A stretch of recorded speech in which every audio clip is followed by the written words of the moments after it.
On the evening of Easter Sunday, the actual civil councillor, Navagin, on his return from paying calls, picked up the sheet of paper on which visitors had inscribed their names in the hall, and went with it into his study.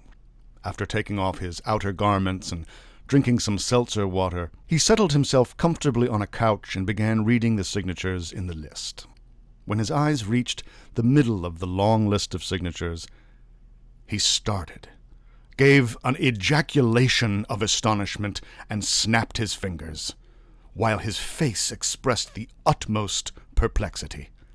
"Again!" he said, slapping his knee. "It's extraordinary! Again there is the signature of that fellow. Goodness knows who he is. Fidyukov. Again!" Among the numerous signatures on the paper was the signature of a certain Fidyukov.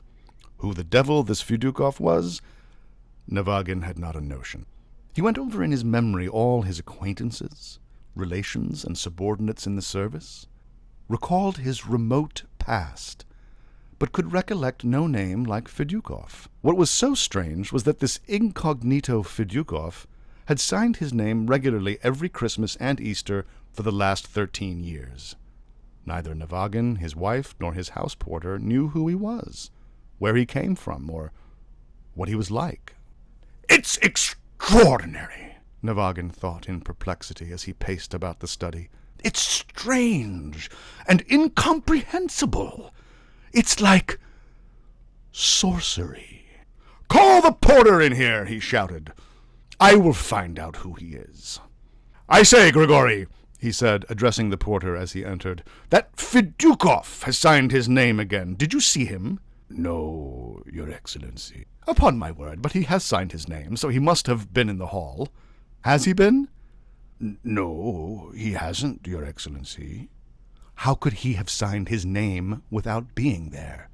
"I can't tell." "Who is to tell, then? You sit there, gaping in the hall. Try and remember. Perhaps someone you didn't know came in. Think a minute."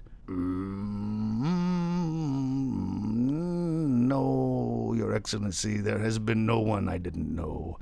Our clerks have been, the Baroness came to see Your Excellency, the priests have been with the cross, and there has been no one else." "Why, he was invisible when he signed his name, then, was he?" "I can't say, but there has been no Fidyukov here, that I will swear before the holy image." "It's incomprehensible! It's extraordinary," mused Navagin. "It's positively ludicrous. A man has been signing his name here for 13 years, and you can't find out who he is? Perhaps it's a joke.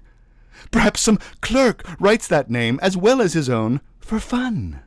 And Navagin began examining Fidyukov's signature, the bold, florid signature in the old-fashioned style, with twirls and flourishes, was utterly unlike the handwriting of the other signatures. It was next below the signature of Stutkin, the provincial secretary, a scared, timorous little man who would certainly have died of fright if he had been ventured upon such an impudent joke. "The mysterious Fidyukov has signed his name again," said Navagin, going in to see his wife. "Again? I fail to find out who he is." Madame Navagin was a spiritualist, and so for all phenomena in nature, comprehensible or incomprehensible, she had a very simple explanation. "There's nothing extraordinary about it," she said. "You don't believe it, of course, but I have said it already, and I say it again. There is a great deal in the world that is supernatural, which our feeble intellect can never grasp. I am convinced that this Fidyukov is a spirit who has a sympathy for you. If I were you, I would call him up and ask him what he wants." "Nonsense! Nonsense!"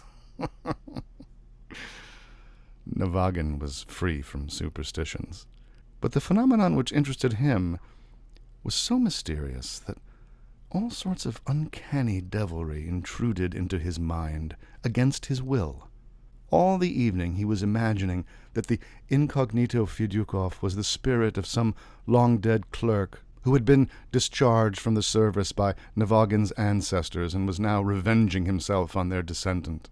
Or perhaps it was the kinsman of some petty official dismissed by Navagin himself, or of a girl seduced by him.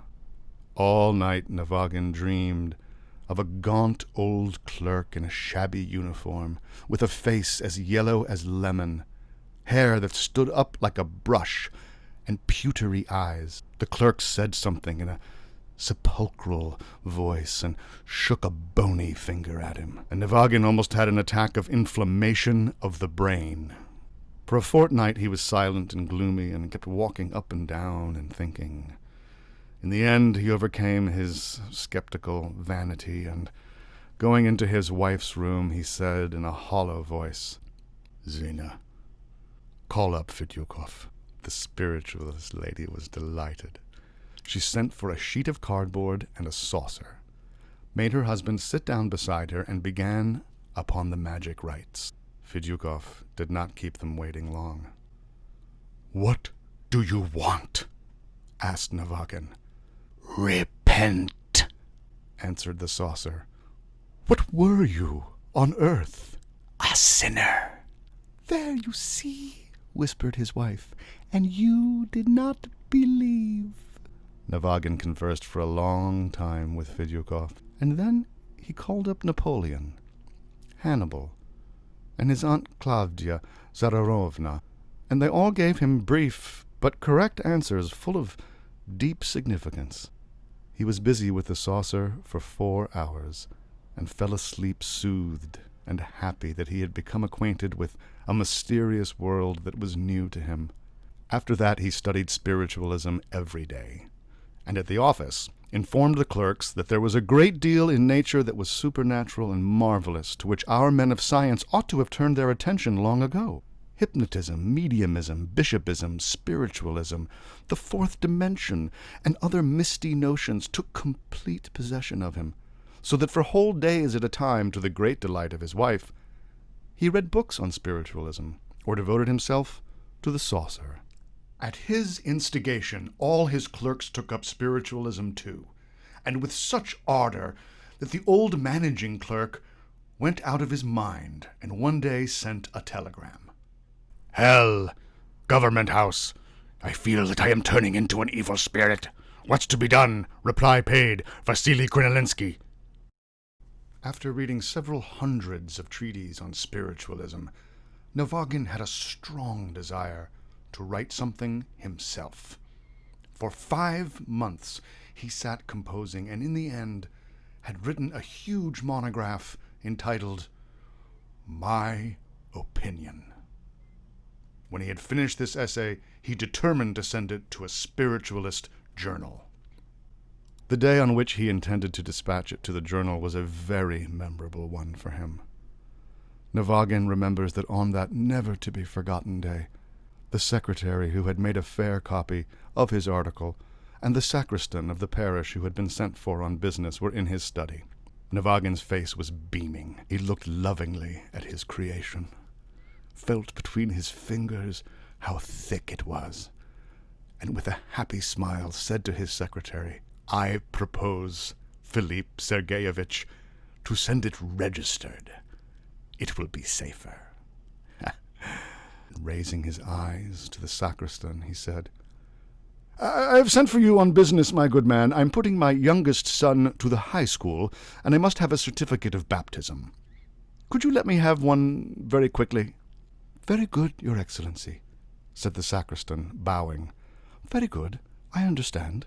"Can you let me have it by tomorrow?" "Very well, Your Excellency. Set your mind at rest. Tomorrow it shall be ready. Will you send someone to the church tomorrow before evening service? I shall be there. Bid him ask for Fidyukov. I am always there." "What?" cried the general, turning pale. "Fidyukov? You are Fidyukov?" asked Navagin, looking at him with wide-open eyes. "Just so, Fidyukov." You signed your name in my hall." "Yes," the sacristan admitted, and was overcome with confusion. "When we come with the cross, Your Excellency, to grand gentlemen's houses, I always sign my name. I like doing it." Excuse me, but when I see the list of names in the hall, I feel an impulse to sign mine. In dumb stupefaction, understanding nothing, hearing nothing, Navagin paced about his study. He touched the curtain over the door 3 times, waved his hands like a jeune premier in a ballet when he sees the girl, gave a whistle of a meaningless nature, and smiled foolishly, and pointed with his finger into space. So I will send off the article at once, Your Excellency, said the secretary. These words roused Navagin from his stupor. He looked blankly at the secretary and the sacristan, remembered, and stamping his foot irritably, screamed in a high, breaking tenor, "Leave me in peace! Leave me in peace, I tell you! What you want of me I don't understand." The secretary and the sacristan went out of the study and reached the street while he was still stamping and shouting. "Leave me in peace! What you want of me I don't understand! Leave me